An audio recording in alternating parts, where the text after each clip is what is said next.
Muy bien. Entonces, resulta que t-test se ve en los cursos de estadística básica. Es la prueba fundamental para comparar dos grupos. Voy a hacer un experimento cualitativo acá en el curso. Brian Morera, ¿te acordás de algo? No te tenés que acordar de t-test, de algo.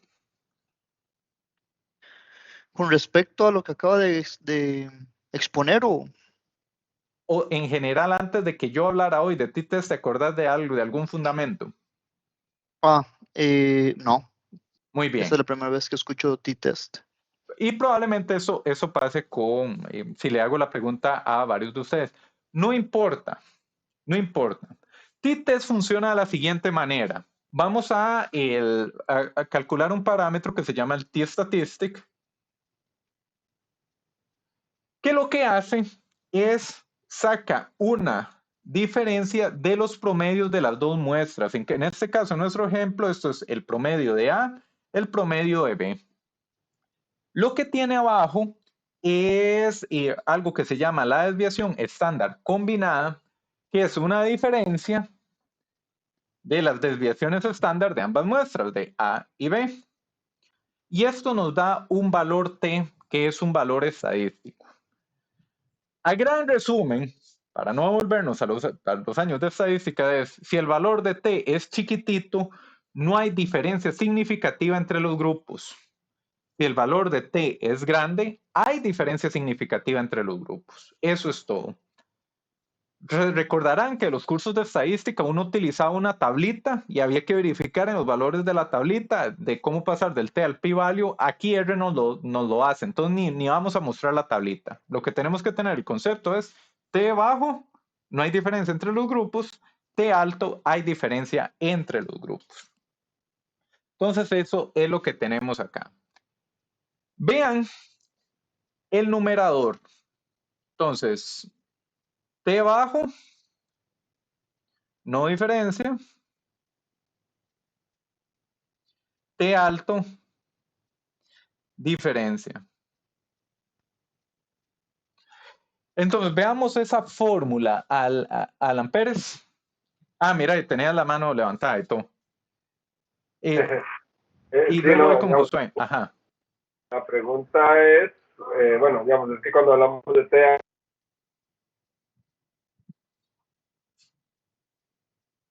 Se fue Alan, ¿verdad?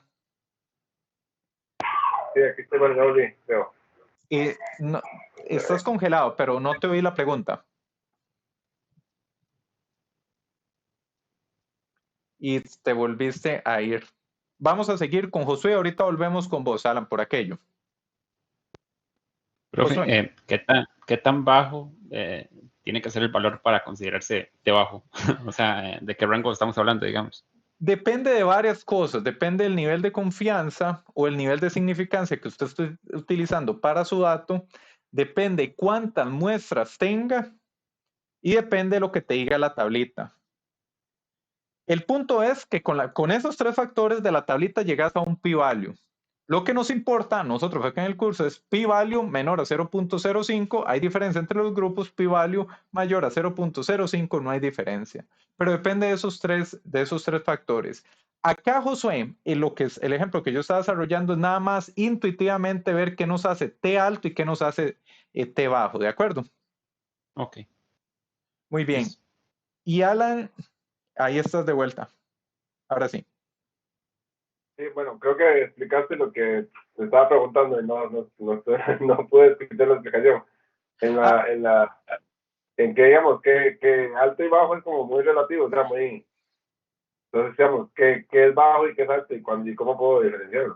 Muy bien, le contaba a Josué que el alto y el bajo es algo que depende del nivel de significancia que estés utilizando para la prueba, la cantidad de muestras que hayas recabado y el valor de la tablita, el valor que te da de la tablita. Entonces, resulta que el T pasarlo a un p-value requiere esos tres factores, vos los ves tabulados y eso te da el T mayor a esto es significativo, menor a esto no es significativo. Sin embargo, aquí, Alan, no lo vamos a hacer con la tablita, tenemos R. Lo que me interesa es que veamos intuitivamente qué nos hace T alto, lo que genera diferencia entre los grupos y qué nos hace T bajo lo que nos genera que no haya diferencia entre los grupos, ¿de acuerdo? Muy bien. Perdón. Entonces, Brian Morera. Vea que esto tiene todo el sentido del mundo. Si la diferencia al promedio de A es muy grande a la diferencia del promedio de B de las cosas que estamos comparando, eso va a generar que el T sea alto o bajo. Si la diferencia es alta, es proporcional, entonces sería alto. Sería alto y tiene todo el sentido del mundo. Si esos promedios están a mucha distancia, probablemente son diferentes. Los grupos son diferentes, ¿me explico?